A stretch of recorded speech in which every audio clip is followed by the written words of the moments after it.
choses m'ont toujours frappé dans la personnalité de Moumengi. D'abord, sa capacité à mener de front une double carrière, la carrière politique et la carrière scientifique. La carrière du dehors et celle du dedans. Il est vrai qu'il existe un champ fertile de complémentarité entre les deux. Ensuite, et c'est la deuxième chose, son appétit insatiable de la culture intellectuelle est un fait inhabituel et somme toute exceptionnel. Personnellement, j'ai toujours été impressionné par l'aisance avec laquelle il s'est laissé séduire si spontanément par Clio, cette muse qui hante les disciples d'Hérodote, c'est-à-dire les historiens, ceux d'aujourd'hui comme ceux d'hier.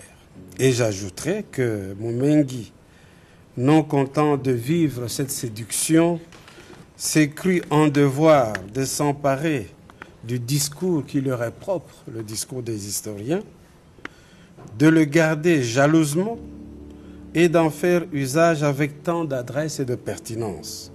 Comment ne pas l'en féliciter?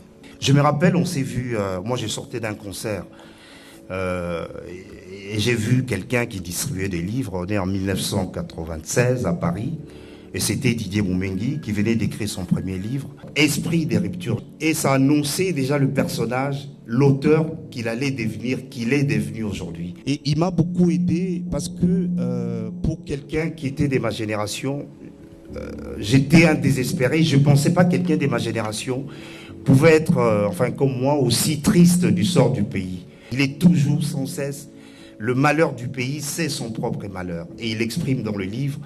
Et nous allons faire un livre, c'est l'un des livres d'ailleurs le plus vendu des éditions L'Harmattan, sur Panda Farnana.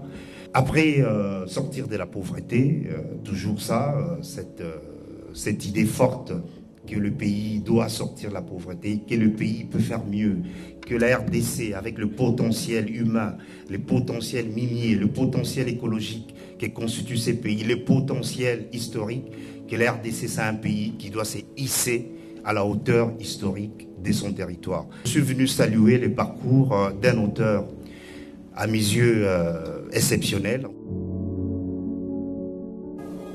Didier, je l'ai rencontré, il était jeune.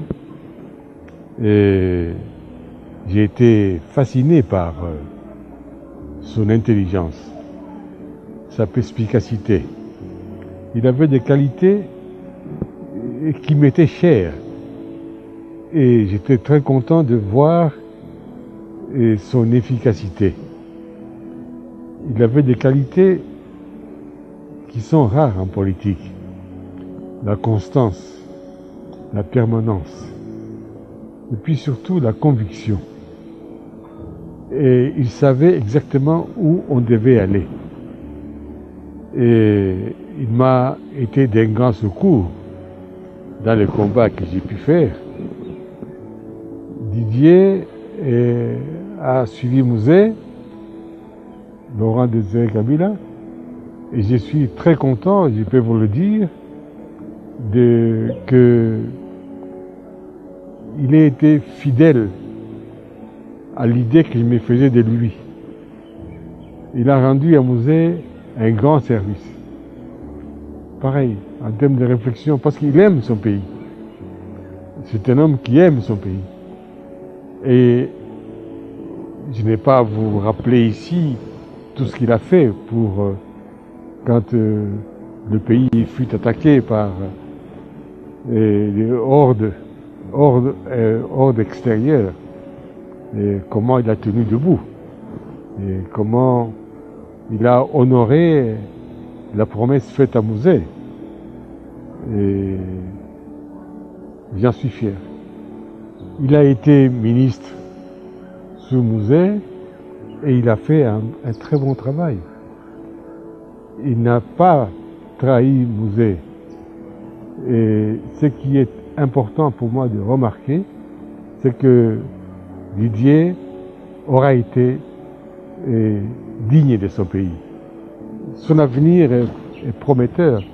Et c'est une chance d'avoir des hommes comme Didier dans notre pays.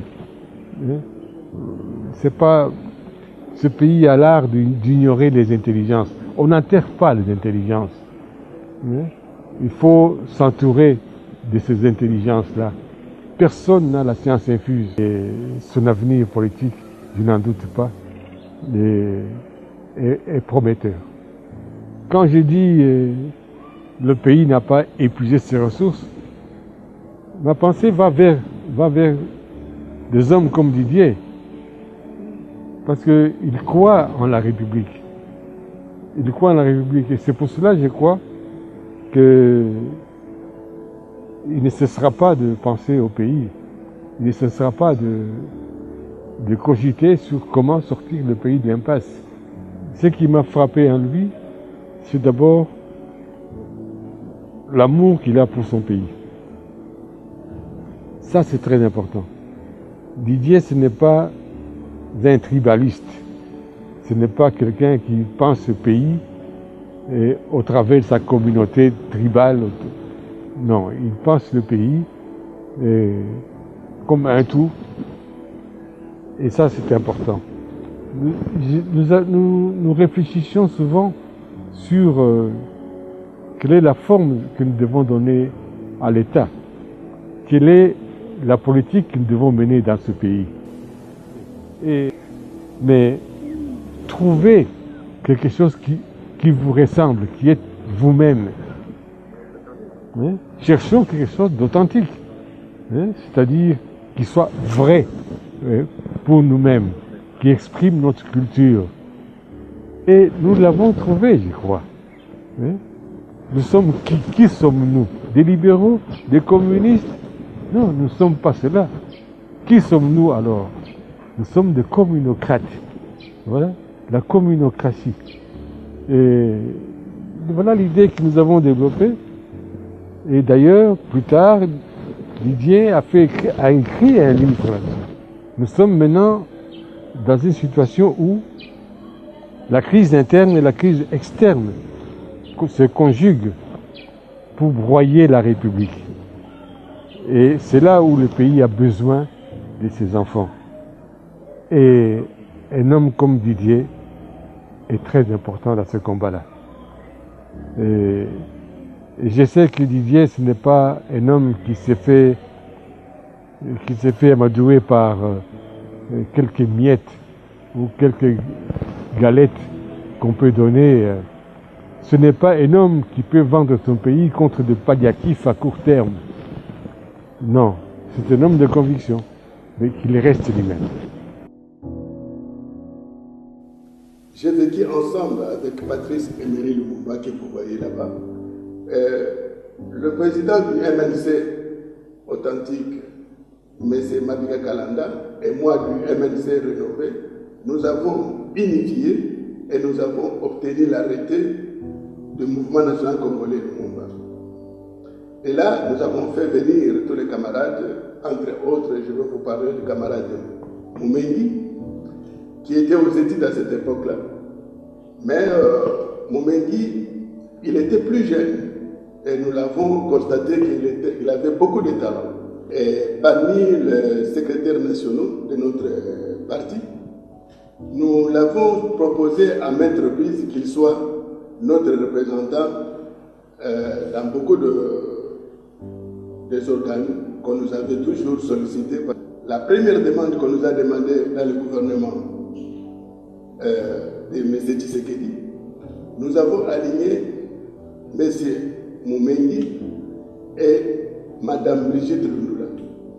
Mais Moumengi, se voyant plus jeune, il n'a pas voulu accepter d'occuper ces postes, malgré qu'il a été retenu. Pour la deuxième fois aussi, pendant le gouvernement Ngous, nous l'avons aussi proposé pour être ministre de l'information. À ce moment-là, il préparait les travaux de fin d'études. Il n'avait pas le temps d'accepter, sinon il allait couper les études. Là aussi, ça rate. Didier, on se connaît depuis de très longues années. Hein, d'abord, on est militant dans le même parti, Mouvement National Congolais, il y a longtemps. C'est quoi dire de Didier? D'abord, Didier, pour moi, c'est l'amour du travail. Hein, c'est-à-dire l'amour du travail sérieux, à la limite contagieux. C'est-à-dire, quand je dis contagieux, c'est... il suscite l'enthousiasme de son équipe pour l'émulation, l'effort, parce qu'il y avait une équipe. Hein, j'étais ministre, il était directeur de cabinet. Et j'avoue que je n'étais pas très commode. Donc, savoir mener les gens, susciter l'enthousiasme, les faire travailler, et toujours, quand même, c'est curieux, c'est qu'il est très égal. Je n'ai jamais vu Didier s'énerver ou hausser le ton, mais il tient son monde. Il est très humain, beaucoup d'empathie. Et je peux dire aussi, dans tout ça, Didier, c'est vrai, c'est sérieux, il fait travailler, mais il a énormément de pudeur. Et ça, c'est une des qualités aussi de Didier.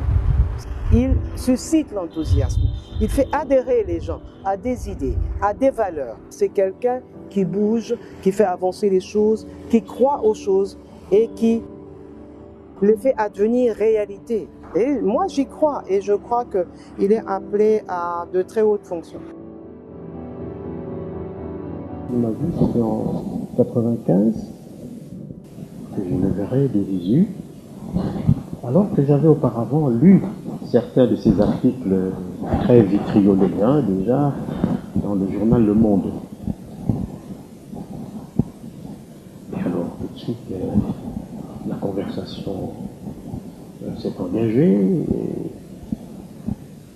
et de go, tout de go, je dois dire qu'il m'a agressé.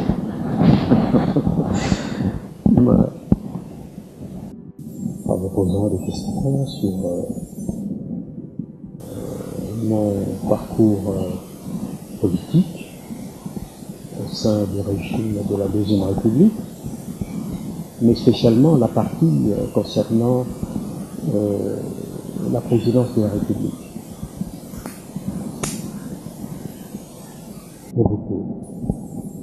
Comment, maître Lévy, j'ai entendu parler de vous en bien, mais je n'arrive pas à comprendre, me disait-il, comment les gens qui sont, il allait presque dire normaux, les gens qui sont normaux peuvent travailler avec un homme comme Mobutu, sanguinaire, enfin, tous les qualificatifs que vous pouvez imaginer. Je l'ai laissé parler, mais avec son contact, nous sommes arrivés à la conclusion qu'il fallait que je prie. Il y avait des formules où j'écrivais un ouvrage de manière tout à fait classique. C'est moi qui choisis le thème, c'est moi qui choisis l'orientation de mon propre discours. Ou alors,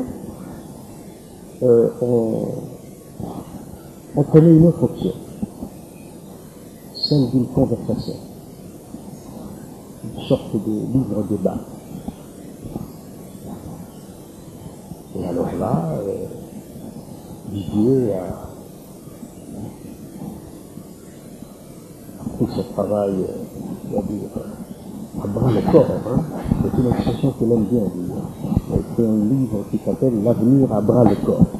Il ne fait rien de moitié. Et Didier ira loin. Enfin, moi, je veux qu'il aille loin. Le fait advenir et qui croit aux choses, qui fait avancer les choses. Ça, Didier, c'est vrai, c'est